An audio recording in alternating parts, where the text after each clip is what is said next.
እኛ ሰው ምርጫ የለኝ ሙስሊም ክርስቲያን በየልማት አገራችንም የለም እንዲህ የዘንያ ሙስሊሙም ክርስቲያኑም እኩል ነው። ዲሃውም ሀብታሙም እኩል ነው። ባለስልጣኑም ሌላውም እኩል ነው። የዘንያ እንዲህ ያለ ነውና እንዲህ ያለ ላርገለት ለብቻ ክብሮት ለሰጠው የሚል ሐሳብ የለኝ። ምን የዘንያ እንዲህ ያለኝ ስለዚህ ለሁሉም ምን ያለሳለሁ አዝናለሁ።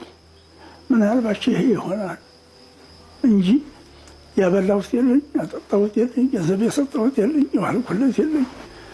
ሁለተኛ ደግሞ የስናገርም ደግሞ ይሄ ነገር ተቀባይነት ያገኝ ይሄን ነገር ሰው ይወደደው እያልናገርም ትክክለኛው ነገር ለህዝብ የሚጠቅመው ለሀገር የሚጠቅመው ለመንግስት የሚጠቅመው ይሄ ነው ብዬ ነው የምናገረው።